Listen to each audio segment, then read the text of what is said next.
Services.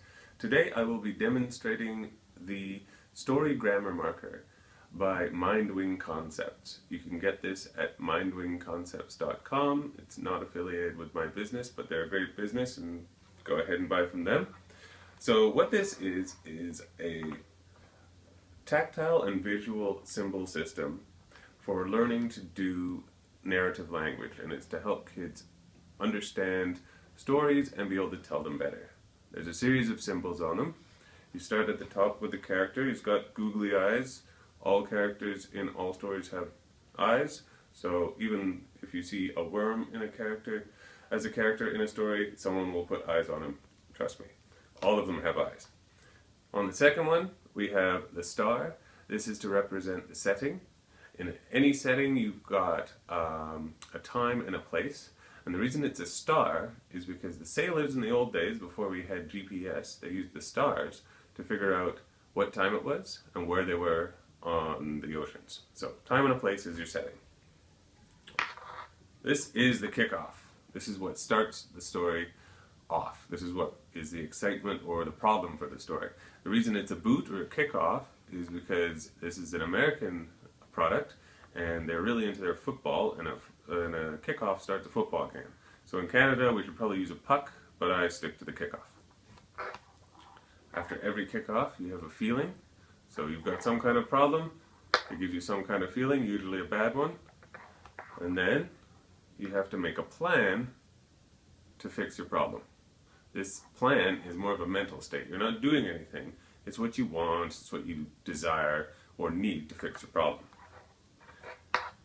What you actually do is represented by these beads.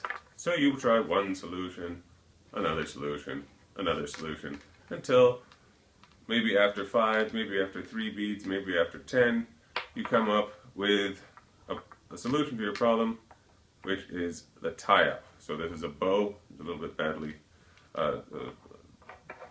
done by me, but never mind.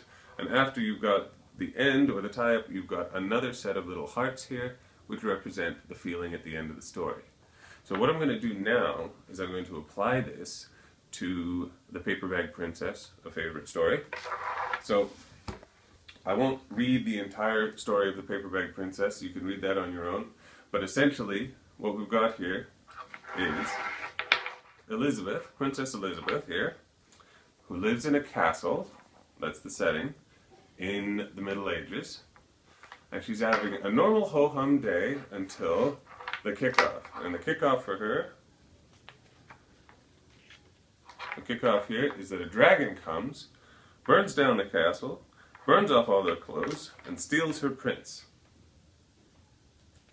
She is surprised, that's the feeling. And on the other page here, she's also quite angry, as we can see by her face. Her plan is to get her prince back. So the first thing she does,